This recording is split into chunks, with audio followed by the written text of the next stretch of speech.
Vamos.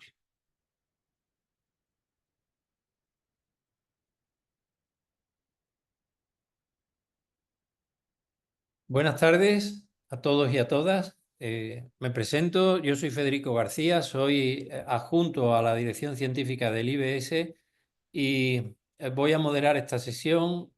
Voy a sustituir a nuestra moderadora, que por un motivo personal hoy no puede estar con nosotros, que es la doctora María José Sánchez, que sabéis que es la directora científica del instituto.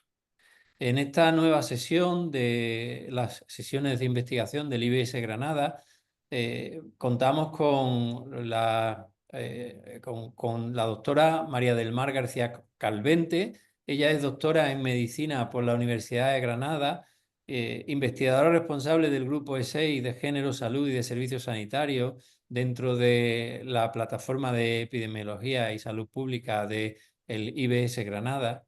Y ella va a estar con nosotros en estos aproximadamente 30-35 minutos que dispone para contarnos la charla y la sesión que ha preparado en relación al título que estáis viendo en la pantalla, que se titula Incorporar la perspectiva de género en la investigación en salud, ¿por qué y cómo? Yo creo que es un tema de total relevancia y en el que tenemos que estar muy, muy pendientes todos, absolutamente todos y todas los que hacemos investigación y por lo tanto entiendo que vamos a estar todos muy, muy atentos y vamos a tener muchas preguntas para cuando acabes tu presentación. Así que sin más, María del Mar, si quieres, por favor, puedes poner tu cámara, puedes compartir tu pantalla.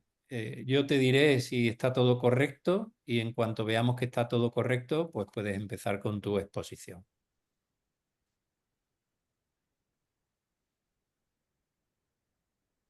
Bueno, muy bien, pues muchas gracias, Federico. No sé si, a ver, voy a Ahora, duplicar la presentación. venga, perfecto. Se ve bien, ¿no? Sí, estamos en modo presentación, se te oye perfectamente. Si hubiera algún problema, yo te diría, ¿eh? Muchísimas Muy gracias. bien. Bueno, pues muchas gracias a la dirección del IBS por invitarme a dar esta charla.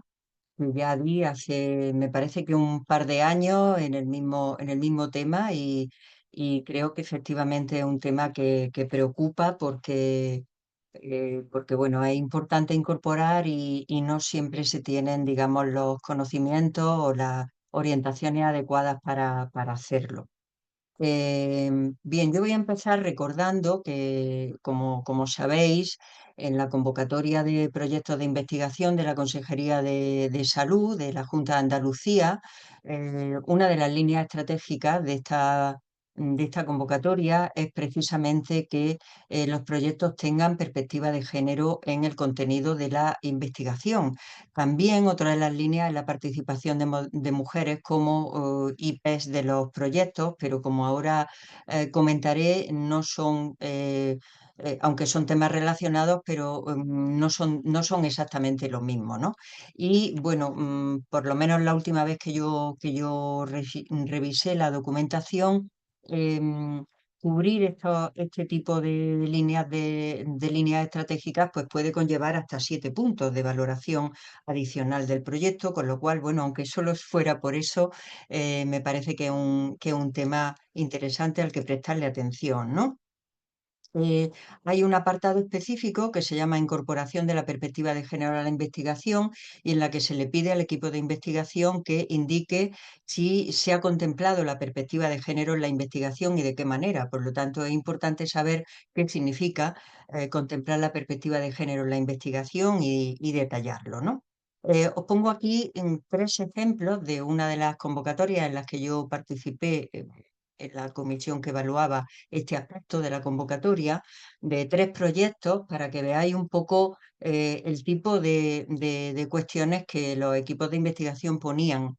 Bueno, en uno de ellos, pues lo que decían es que la dirección de la propuesta será llevada a cabo por dos mujeres, adquiriendo ambas la gran responsabilidad de diseñar el estudio, dirigir, analizar, difundir los resultados a la comunidad científica, y que para llevar a cabo dichas tareas se adoptarán medidas de conciliación entre las tareas profesionales y la vida personal. Otro de los proyectos explicaba que en cuanto al proyecto también se ha tenido en cuenta la perspectiva de género. Sin embargo, no existen diferencias sustanciales ni en el tratamiento ni en las toxicidades que nos obliguen a hacer modificaciones según género. De igual modo, tampoco existen diferencias en cuanto al uso de las tecnologías de la información entre géneros. El tercer ejemplo expresaba que aunque el cáncer de mama no es una patología exclusiva del género femenino, las estadísticas hablan por sí solas, el 98-99% frente al 1%. El cáncer de mama ha vivido grandes cambios sociales en los últimos años y más conciencia, con más atención y más supervivencia, y las mujeres tienen mucho que ver.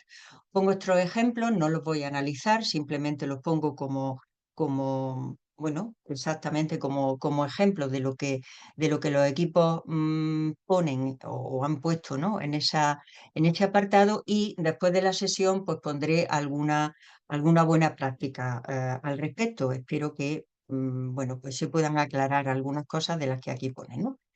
Bien, en la convocatoria de proyectos de investigación a nivel nacional, em, también se pide que se especifique, en base a la pregunta de en qué medida contribuirán sus resultados, ¿no? O su investigación a la integración de la perspectiva de género en la investigación y en sus aplicaciones. Y aquí veis cómo en las distintas áreas de los proyectos de generación del conocimiento, en este caso del 2021-2022, que son los últimos datos que se plasman en el informe Científica en Cifras 2025 de la Agencia Estatal de Investigación. Veis que precisamente el área de biomedicina es, tanto en las ayudas solicitadas como en las concedidas, el área en la que se observa, digamos, más preocupación por este análisis de sexo-género. El 19% de las solicitudes consideraban que sí, que la investigación tenía aportaciones respecto a la perspectiva de género, y eso en las solicitudes, y en las concesiones un 20% del total de ayudas concedidas. Bueno, en la otra área, la participación en esta pregunta o la afirmación en esta pregunta es variable, pero destaca, como veis claramente, tanto en las solicitadas como en las concedidas, el área de biomedicina.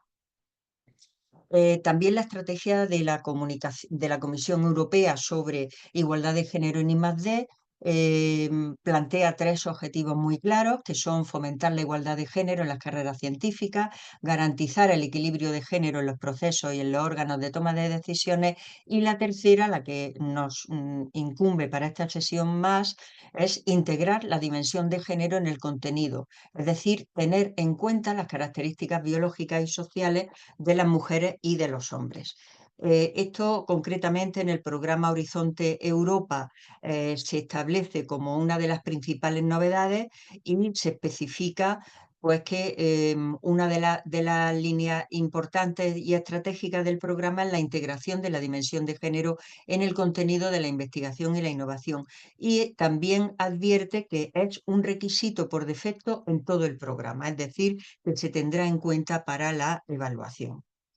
Bien, vemos por lo tanto que incorporar la perspectiva de género se ha convertido en una de las prioridades, por ejemplo, del espacio europeo de investigación, el programa Horizonte 2020, actualmente el Horizonte Europa, la prioridad de la estrategia española del desarrollo de la ERA, y también de la Estrategia Española de Ciencia, Tecnología e Innovación, además de, como ya hemos visto, la convocatoria autonómica de proyectos de investigación en salud.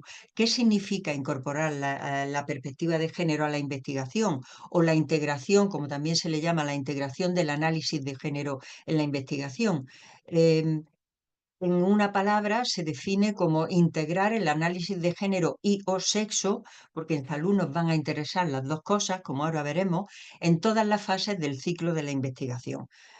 advierte que siempre que la temática o los resultados y aplicaciones pueda afectar directa o indirectamente a seres humanos. En el campo de la salud, como bien sabéis, obviamente esto es un hecho en todos los proyectos de investigación que planteemos. Por lo tanto, es imperativo esta integración del análisis de género y o sexo a la investigación. ¿Para qué sirve? Estos son, digamos, motivaciones más utilitaristas o más pragmáticas, ¿no? Nos sirve para que nos añadan puntos al proyecto o nos lo puedan financiar, obviamente que es un objetivo importante. Pero ¿para qué sirve establecer esta prioridad y incorporar la perspectiva de género a los contenidos de la investigación? ¿Por qué esto es una prioridad? En primer lugar, porque la investigación y la investigación en salud específicamente tiene que evitar los sesgos de género, es decir, tiene que tener más rigor, tiene que aportar mejores evidencias y también tiene que tener mejor ética.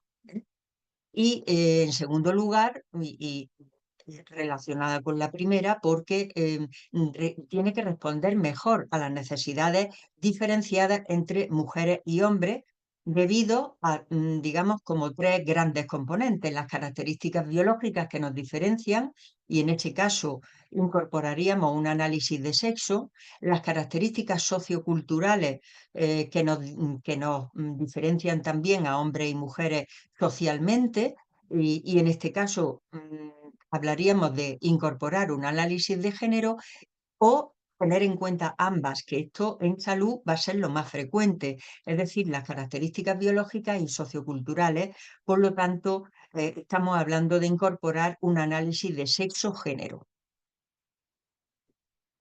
Para recordar un poco, bueno, conceptos que seguro ya manejáis, pero que para ponernos de acuerdo en de qué estamos hablando, porque bueno, como veis en algunos de los ejemplos que os he puesto al principio, existe cierta confusión terminológica. Se habla de género cuando tiene que hablarse de sexo y viceversa, ¿no?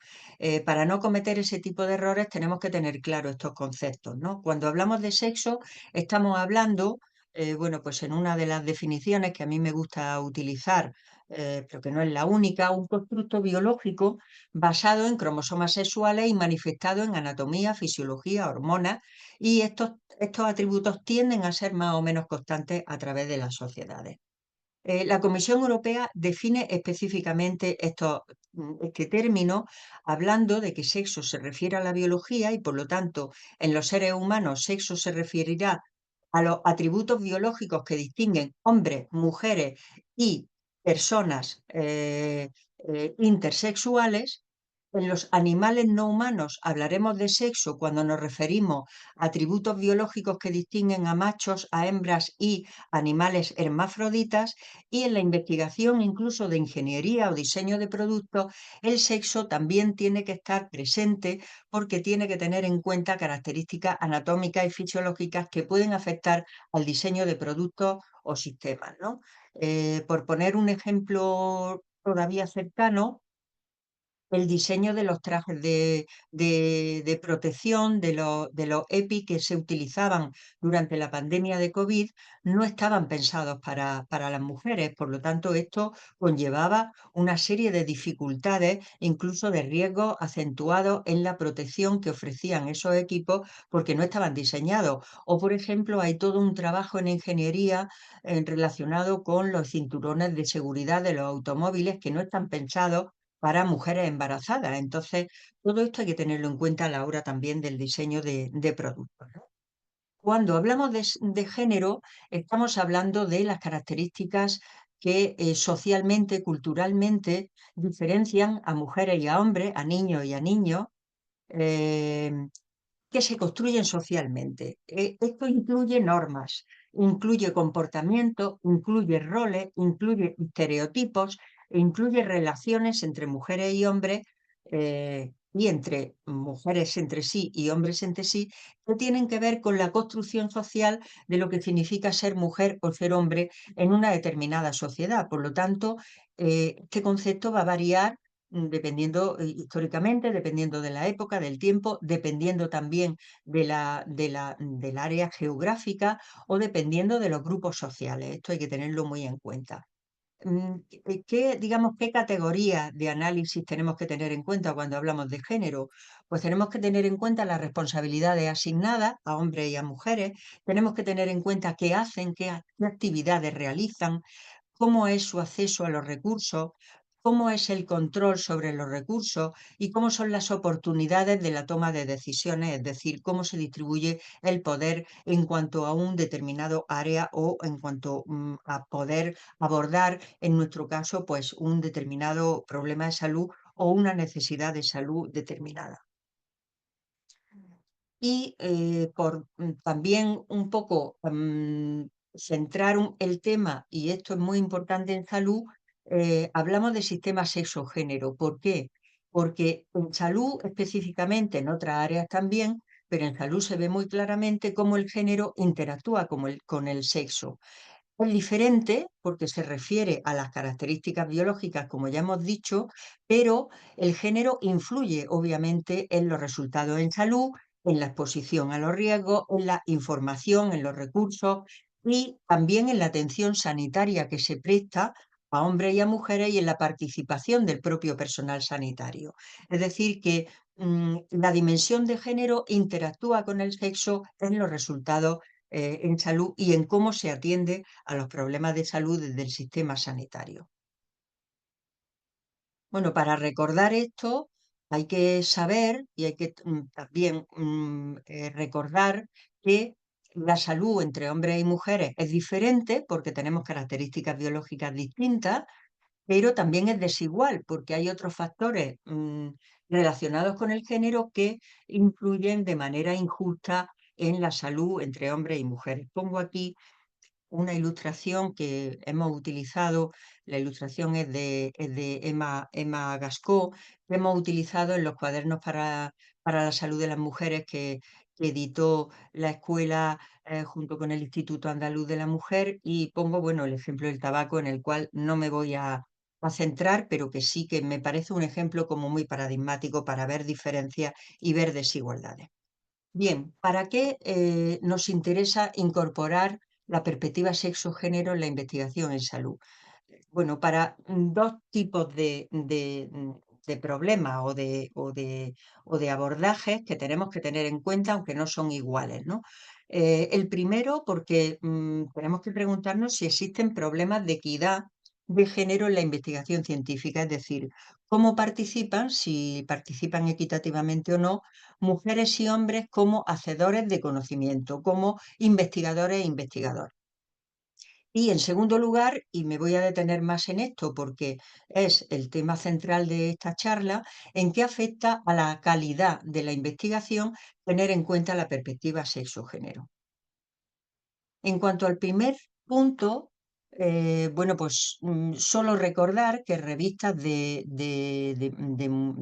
alto prestigio, altísimo prestigio en ciencia, como es la revista Nature, también Science, también Lancet en nuestro campo, se han interesado desde hace ya alguna década por las desigualdades de género en la investigación en salud y concretamente en este número de la revista Nature, que era un monográfico sobre el tema y que ya está publicado en el año 2013, o sea que hace ya pues, bastantes años, afirmaba que la ciencia todavía era institucionalmente sexista y ponía varios ejemplos de cómo las mujeres tenemos más dificultades para progresar como científicas, para promover en la carrera científica, incluso para recibir ayudas para los proyectos científicos, ¿no?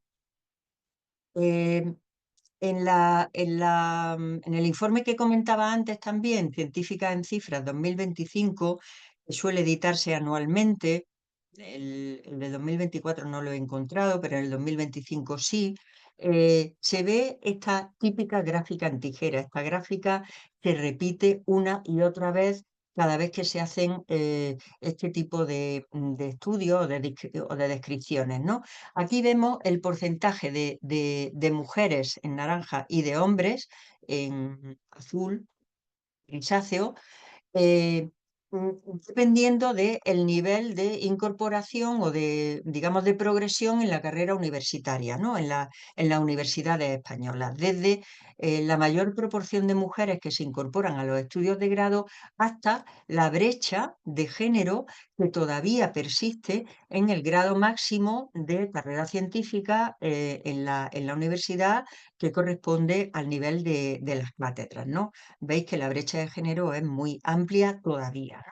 Estos digamos que son los datos, perdón, los datos globales, pero si vamos por áreas de conocimiento, precisamente en el área de la ciencia de la salud, bueno, pues aquí vemos,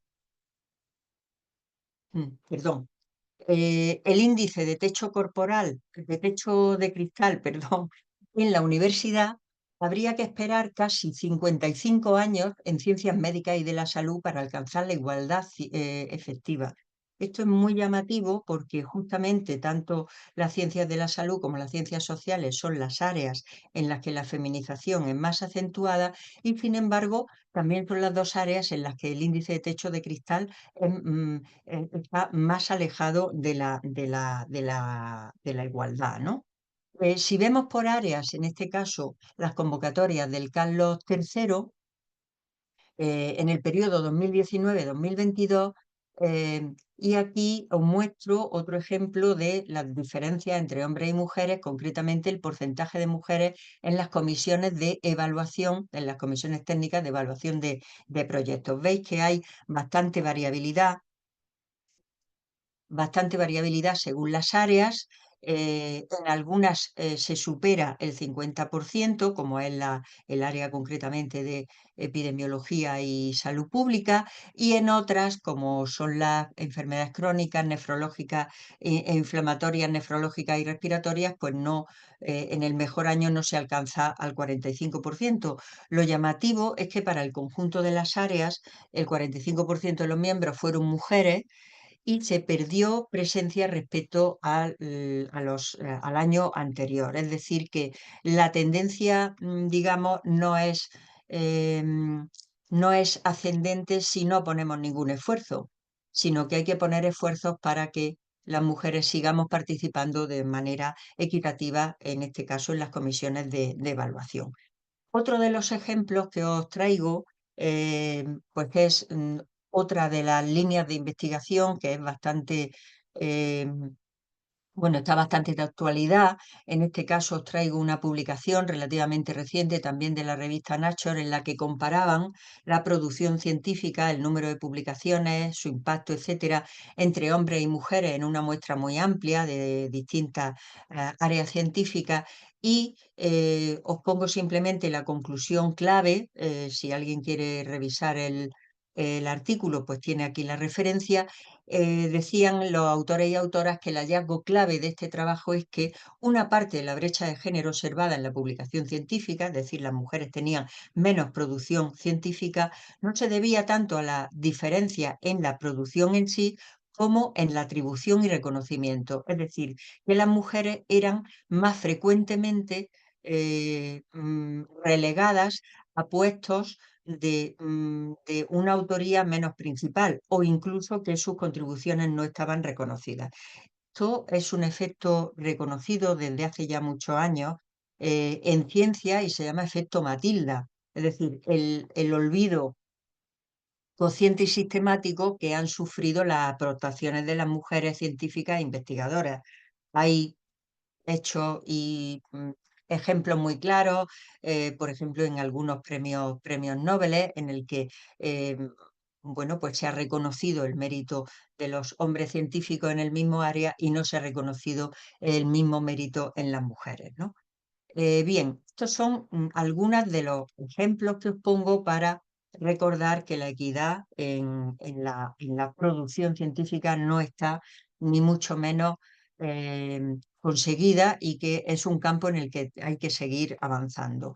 La investigación en las diferencias de género en este área, mm, digamos que detectan como tres momentos clave. de estas desigualdades, ¿no? En la elección de estudios, que sigue estando fuertemente generalizada. Hay estudios más propios de mujeres, otros estudios más propios de hombres, por los estereotipos de género que todavía se manejan en ciencia. El segundo momento, el llamado hora punta, sería aquel momento en el que coincide la edad o el periodo de la vida en el que se produce y hay más necesidad de aportar producción científica al currículum para la carrera científica, y coincide con la época de crianza y de cuidado que afecta en mayor medida a las mujeres. Por lo tanto, el conflicto entre demandas familiares y demandas profesionales en la carrera científica penaliza más a las mujeres, ¿no? Y en tercer lugar, el avance en la carrera profesional, es decir, también en los puestos senior persisten desigualdades de género y sigue habiendo un techo fuerte para que las mujeres científicas progresen a los puestos de excelencia en la investigación. Bien, esto os lo he comentado porque es un aspecto importante a tener en cuenta, pero realmente el incorporar la perspectiva de sexo-género en el contenido de la investigación, lo que nos está diciendo es o nos habla de cómo mejorar y cómo asegurar la calidad de la investigación científica que hacemos, ¿no? Y en este aspecto tenemos que mirar lo que llamamos sesgos de género, ¿no? Y por lo tanto lo que se puede calificar como la existencia de sexismo en la investigación, ¿no? La Comisión Europea define los sesgos de género como las diferencias no intencionales e implícitas entre mujeres y hombres que sitúan a un género sobre otro en una posición jerárquica. Y esto es resultado de imágenes estereotipadas de la masculinidad y la feminidad que conducen a una estructura generalizada del sistema científico. En palabras de Margaret Eichler, el género, el sesgo de género, constituye un grave defecto que introduce una forma seria de error en la investigación científica. En el caso de la salud, ¿a qué llamamos sesgos de género? Pues cuando se plantea erróneamente la igualdad o la diferencia entre hombres y mujeres cuando realmente no existe. Y esto deriva en una conducta desigual de los servicios sanitarios, incluida la investigación. Es decir, supone una discriminación de un sexo respecto a otro. ¿Cuándo se producen estos sesgos de género en salud? En la investigación en salud y también en la atención sanitaria, pero estamos hablando de una sesión de investigación, ¿no? Cuando se asume que la situación de salud y los riesgos para la salud de las mujeres y hombres son iguales cuando no lo son, ahora veremos algunos ejemplos, o cuando presuponen diferencias en la salud en mujeres y en hombres, cuando realmente no hay esas diferencias y la situación es equiparable o igual, ¿no? Aquí os pongo un ejemplo que cita Londa Shivinger, que es una mujer que ahora os comentaré, em, sobre cómo se producen esos sesgos de género en la investigación, en este caso en la salud reproductiva, mm, precisamente basado en estereotipos de género, ¿no? Ella dice en este ejemplo, la idea de que las mujeres son dóciles y sumisas y los hombres asertivos y competitivos provocó que los científicos pensaran durante siglos que el espermatozoide es el elemento activo en la reproducción, mientras que el óvulo espera, dice ella, como modesta doncella, al gameto victorioso, ¿no? Sin embargo, se ha demostrado que el óvulo tiene un papel activo también en el proceso de fecundación. Sin embargo, los estereotipos de género habían influido en cómo se investigaba el proceso de la fecundidad, ¿no? María del Eh, Mar, como me dijiste, te aviso, van 25 minutos, como me muy, pedía. muy bien. Gracias. Muchas gracias, muchas gracias. Bien, uno de los principales sesgos de género que nos encontramos con mucha frecuencia en medicina y en salud es el androcentrismo, es ver el mundo desde la perspectiva masculina. Aquí tenemos, bueno, una imagen que creo que no hay que explicar, ¿no? Uniendo esfuerzos por la lactancia materna y, bueno, en el panel pues solo se ven hombres. Bien, uno de los ejemplos más claros lo tenemos en las enfermedades o en la investigación y la atención clínica sobre enfermedades cardiovasculares. En 1991 se publicaba en el New England Journal of Medicine un editorial respecto a esta desigualdad entre la atención clínica que recibían mujeres y hombres en el caso de las enfermedades cardiovasculares y se le denominó el síndrome de Gentel. El síndrome de Gentel, en este caso, lo que quiere decir es que las mujeres, lo definía Bernardine Healy, que era una de las cardiólogas y directora de los Institutos Nacionales de Salud de Estados Unidos en aquella época. Decía que las mujeres teníamos que disfrazarnos de hombres para ser atendidas adecuadamente como ellos. Es decir, teníamos que presentar los mismos síntomas clínicos para que nos reconocieran que estábamos sufriendo un infarto agudo de miocardio u otra patología cardíaca, ¿no? Como sabéis, se ha comprobado que las mujeres tienen el doble riesgo que los hombres, incluso de mortalidad tras sufrir un infarto agudo de miocardio, y esto es debido, entre otras cosas, a que se le aplica en menor proporción los tratamientos de intervencionismo coronario percutáneo que sí se han demostrado que son más efectivos, o porque no se están reconociendo los síntomas de infarto que son más frecuentes en las mujeres que en los hombres y que no forman parte de ese síndrome o de esos síntomas, el cuadro clínico típico que hemos tradicionalmente aprendido como el cuadro de infarto agudo de miocardio. También existen los sesgos de sobregeneralización, es decir, manejar solo un sexo en el estudio y, sin embargo, los resultados se aplican a los dos sexos. En este caso, os pongo un ejemplo de la investigación en animales. El análisis de estudios en animales, y este ejemplo lo he sacado de la web del proyecto Gendered Innovations, que os recomiendo vivamente que consultéis si no lo conocéis, cuya líder es Londa Shivinger, de la cual os he hablado. En este ejemplo se pone de manifiesto que en las distintas áreas, en los distintos subcampos, la investigación que se hace con animales em, mm, tiene más presencia de animales machos que animales hembras en casi todas las áreas, excepto en el de específicamente el área de la reproducción. Pero a mí lo que más me llama la atención es la gran proporción que hay de estudios que no especifican el sexo de los animales en el cual con los cuales se ha trabajado. Y esto tiene problemas importantes, la exclusión de animales hembras para mm, aplicar los resultados de esa investigación, porque los resultados en animales machos se generalizan a animales machos y hembras sin una justificación, y también cuando se trasladan esos resultados a la investigación clínica en humanos, eh, no tenemos en cuenta que esos experimentos están hechos básicamente con animales machos, o simplemente no sabemos el sexo de los animales. Este fenómeno también ocurre incluso con más frecuencia en la investigación sobre tejidos celulares, ¿no? Em, las células también tienen sexo, es decir, que hay que analizar y hay que informar con qué espectro de sexo estamos manejando esas investigaciones en tejidos celulares. Por lo tanto, es importante que también en la investigación en tejidos tengamos en cuenta este análisis de sexo. Esto obviamente influye en campos tan importantes como es la investigación sobre la efectividad de los tratamientos, la investigación y la prescripción de fármacos, ¿no?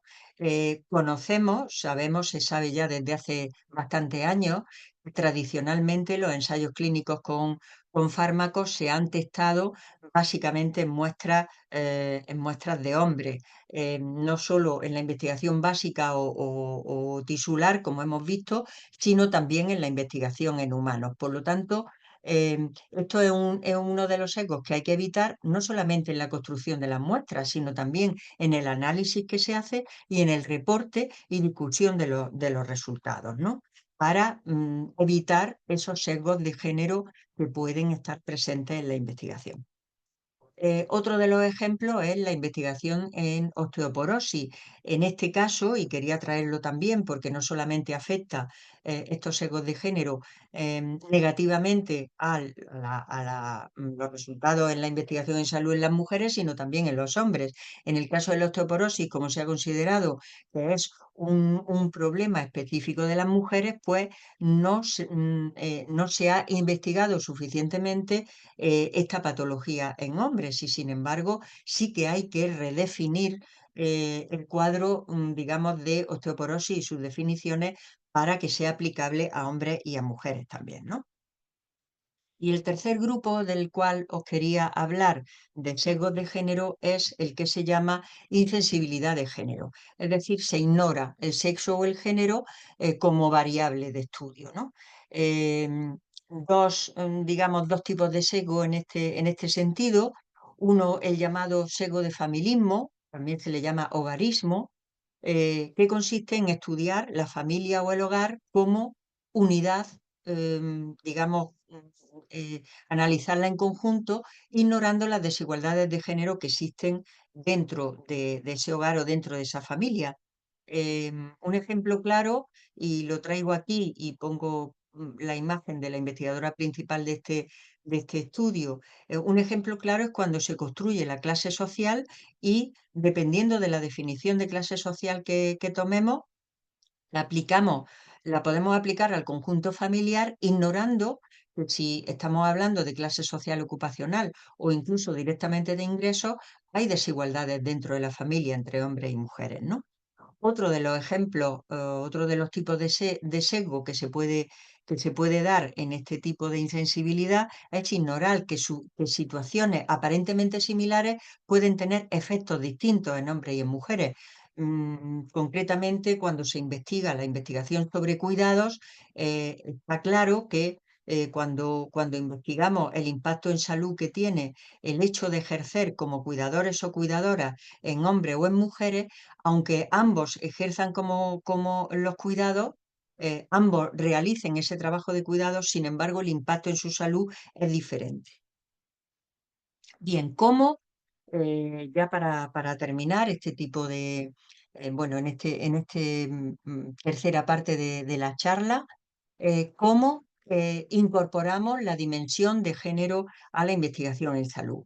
Existen diferentes instrumentos, manuales, de los cuales yo os voy a hacer, digamos, tipo flash algunos de ellos, porque los podéis eh, consultar y porque obviamente en este tiempo del que dispongo, pues no me da para desarrollar con minuciosidad toda la metodología, pero sí que creo que es importante transmitir algunos mensajes.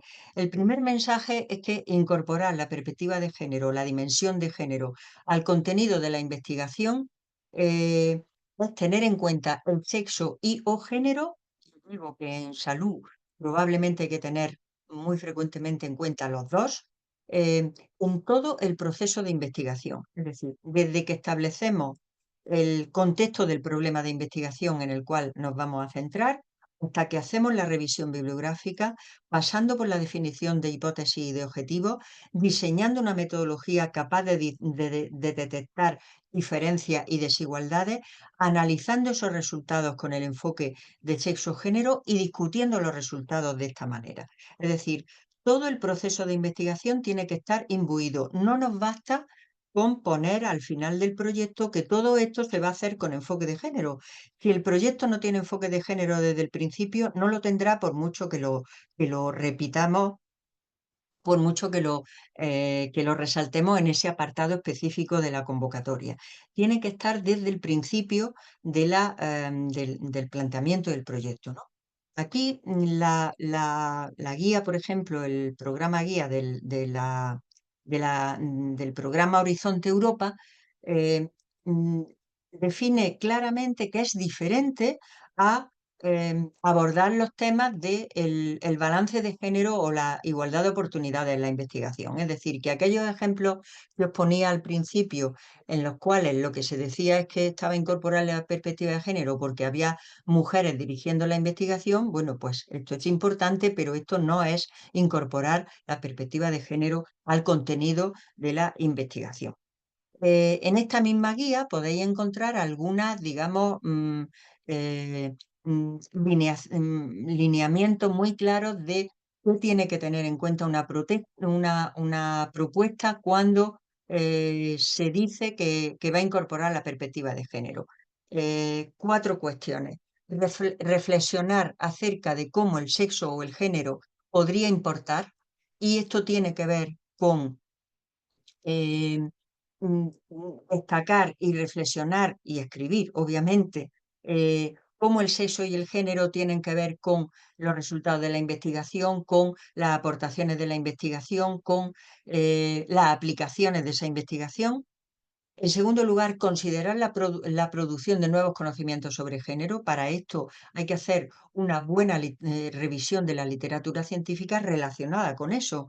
Si en una propuesta de investigación que dice tener en cuenta la perspectiva de sexo-género no encontramos referencias bibliográficas que hablen de estas diferencias de sexo-género, pues difícilmente el proyecto va a tener incorporada esa perspectiva.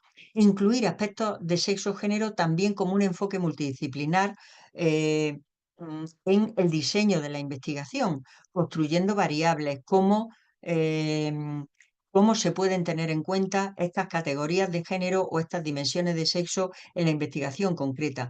Para esto no hace falta que todo el equipo de investigación, ni siquiera las personas investigadoras principales, sean especialistas en género. Lo que hace falta es contar en el equipo, obviamente con una mínima formación, lógicamente, pero contar en el equipo con personas que sí aporten ese conocimiento. Por eso este enfoque multidisciplinar. Y finalmente, y esto es importante, aunque no lo he comentado hasta ahora, pero hay que tenerlo muy en cuenta, cómo hay otras categorías, otros factores sociales que cruzan o se entrecruzan con el sexo y el género, ¿no? Y cómo tenemos que hacer esa investigación interseccional, ¿no? Tenemos que tener en cuenta el género, por supuesto que sí, el sexo, por supuesto que sí, pero también tenemos que tener en cuenta cómo sexo y género interactúan con clase social, con nivel educativo, con etnia, con origen étnico o con distribución geográfica, por poner algunos ejemplos y podría poner más. Bien, algunos de los manuales que tenéis, por ejemplo, en este concretamente de la Comisión Europea, pues especifica cómo el análisis de sexo-género tiene que ver con todas las etapas de la política de investigación.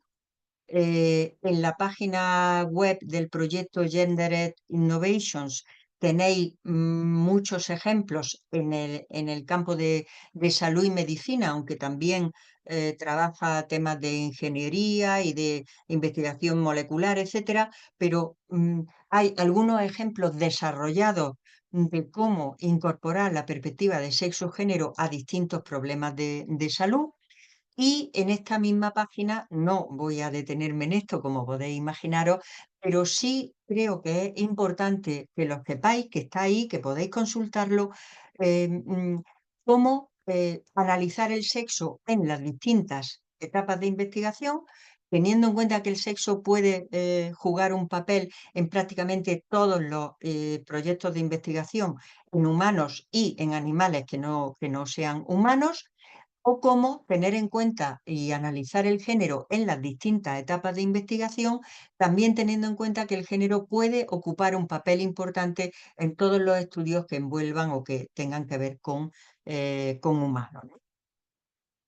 Por poner un ejemplo de instrumentos que podéis encontrar en esta web, sí, podéis encontrarlo en otros sitios, ¿no? Pero ellas han trabajado sobre cómo en las investigaciones mm, que utilizan encuestas se puede preguntar sobre sexo-género en las encuestas, ¿no?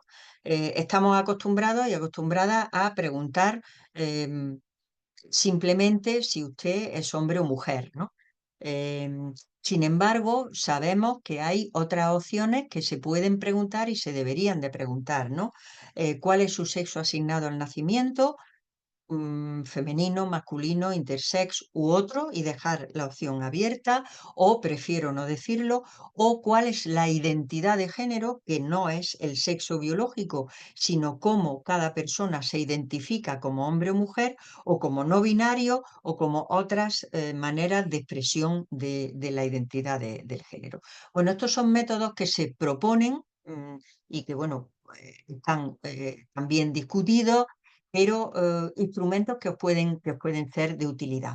También el CSIC hace una serie de recomendaciones, en este caso la investigación en distintos campos, también en medicina, de qué se piden las memorias, cómo se evaluarán los proyectos, cómo incorporar este enfoque si estoy trabajando con humanos, con animales, con células, y cómo incorporar la perspectiva de género o la unidad de mujeres y ciencia que habla de cómo integrar el análisis de género en la investigación teniendo en cuenta, como ya he repetido en muchas ocasiones, con que esto se quede como idea principal, me doy por muy satisfecha, que el enfoque de género tiene que estar presente desde el principio de la investigación hasta la difusión y la transferencia del conocimiento, pasando por los propios objetivos y métodos de la investigación.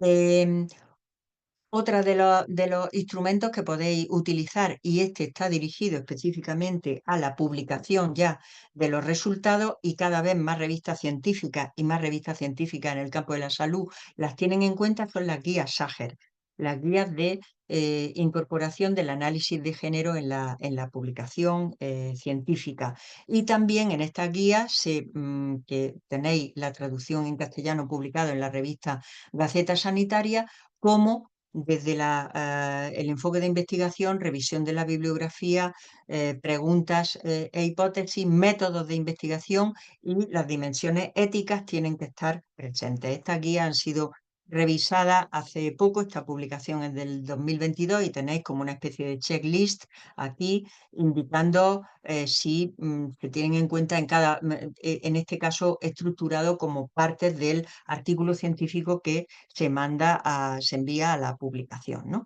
Y bueno, pues voy a finalizar hablando de mi libro.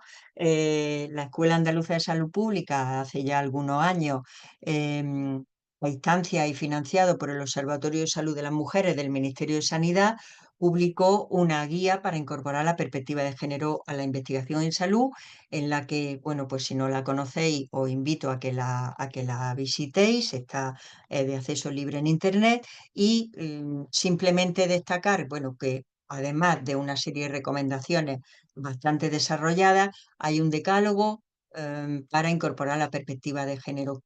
Os lo he traído porque me parece que a lo largo de la intervención he hablado poco de investigación cualitativa. Y es una dimensión importante en la investigación, sobre todo sobre desigualdades de género en salud, que hay que incorporar, ¿no? Eh, bueno, como os prometí, un ejemplo de buena práctica, pues os he traído también otro de los proyectos de esta convocatoria que os citaba al principio, en el que, fijaros, es un protocolo de investigación sobre reprogramación mesenquimal asociada al síndrome cardiometabólico.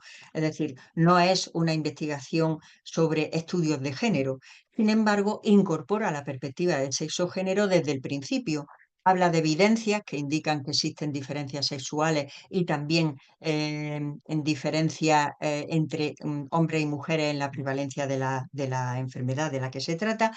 Habla de que en el proyecto se incorpora en los objetivos y en la hipótesis la posibilidad de diferencias sexuales y habla de que en la metodología se contempla el sexo como variable y de qué manera incluso en una parte del proyecto que tiene que ver con cultivos celulares, ¿no?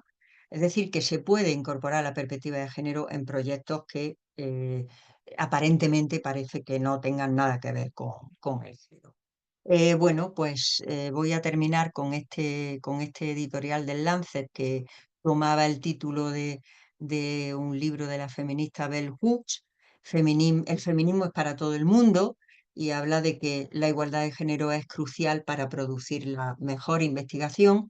también para procurar los mejores cuidados para pacientes y que, por supuesto, es también no solamente para todo el mundo, sino también para, dice, las revistas científicas, ¿no? Pues muchas gracias, creo que me he pasado un poquito del tiempo, pero estoy disponible para cualquier pregunta u observación que queráis hacer. María del Mar, las gracias a ti siempre. Pues, ha sido una excelente presentación.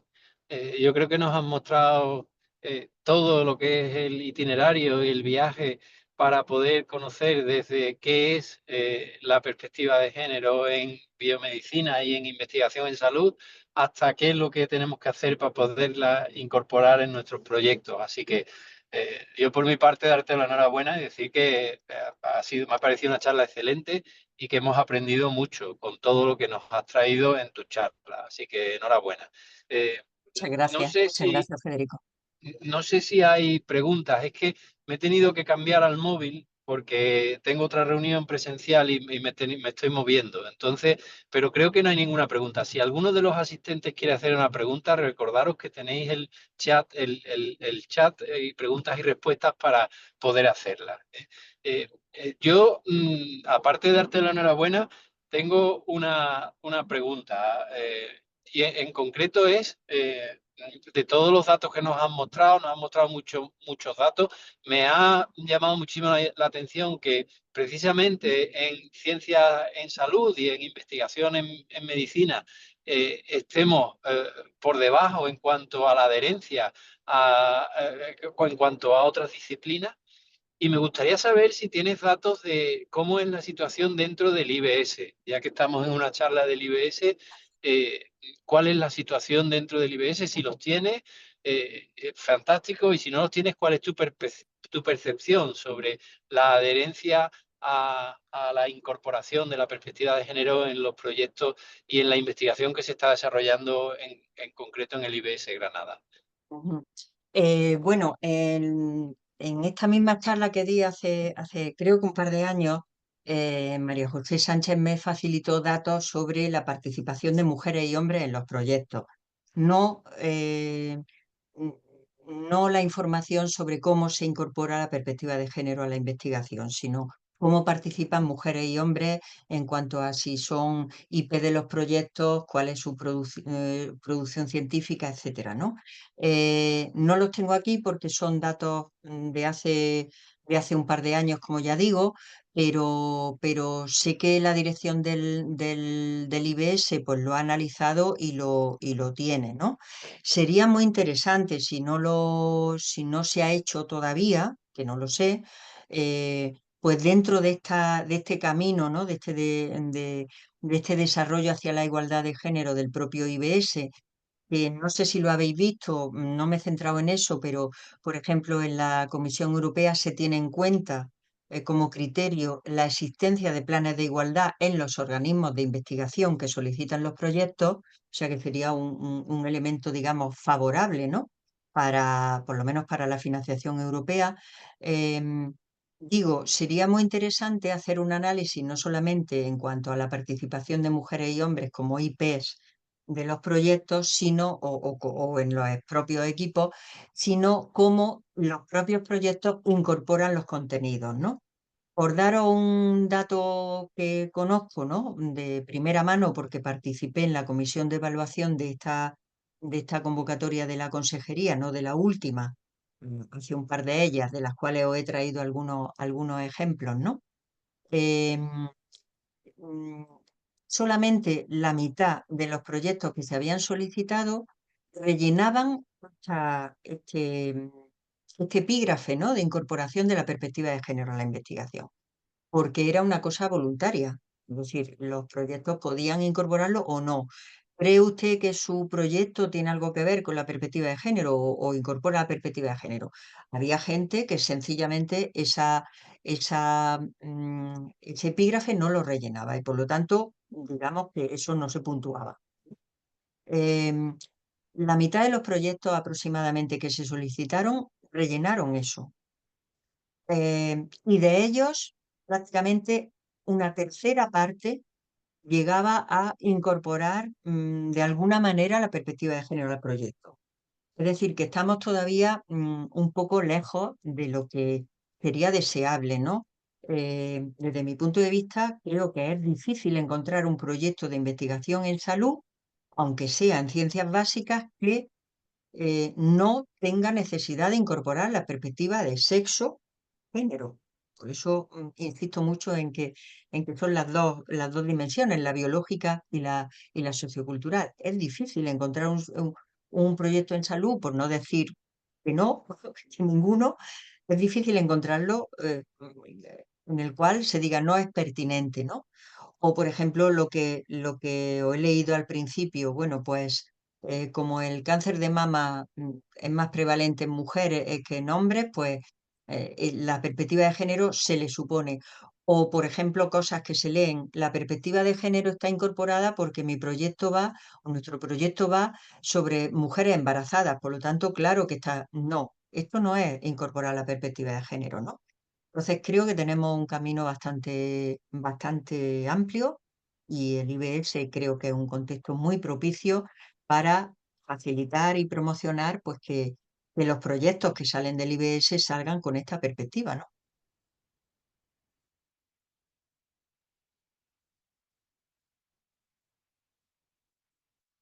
¿Alguna pregunta más?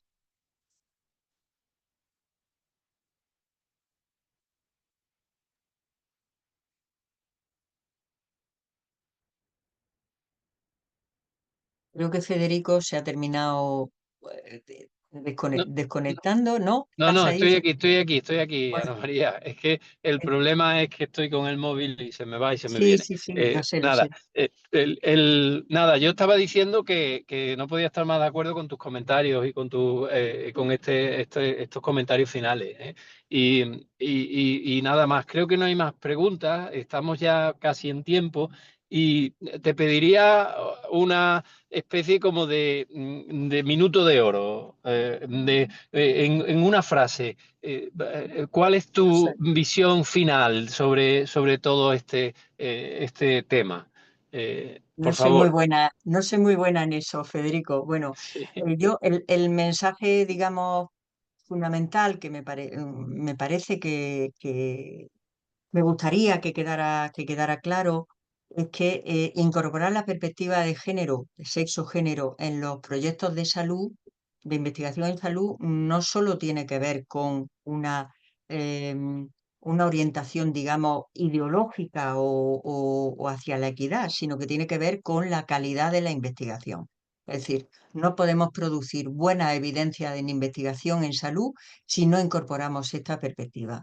Por lo tanto, creo que es importante ponerse a ello. Lo mismo que en su momento incorporar la dimensión ética fue tan importante y ya nadie duda de que esto es absolutamente imprescindible, pues me parece que en el tema de incorporar la perspectiva de género y sexo, todavía estamos distantes de incorporarlo y de concienciarnos, sensibilizarnos acerca de la importancia.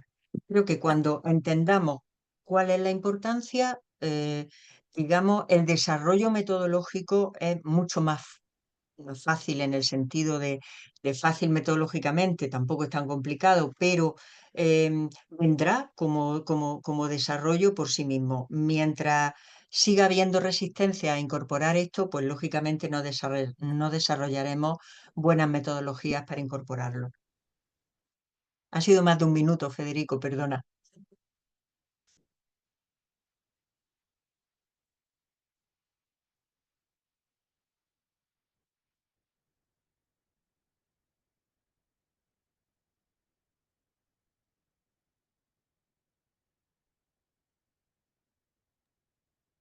Federico, si estás hablando no te escuchamos.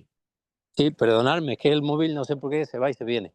Nada, que solo estaba diciendo que desde mi punto de vista yo creo que esto es algo que hemos visto que es totalmente necesario y que estamos avanzando hacia poder tener todos en la cabeza que esto tenemos que incorporarlo en nuestros proyectos porque mejora a nuestros proyectos y que tenemos mucho que hacer, ¿no? Porque todavía estamos lejos de llegar o de estar dentro cerca de algo que sea mínimamente aceptable, ¿no?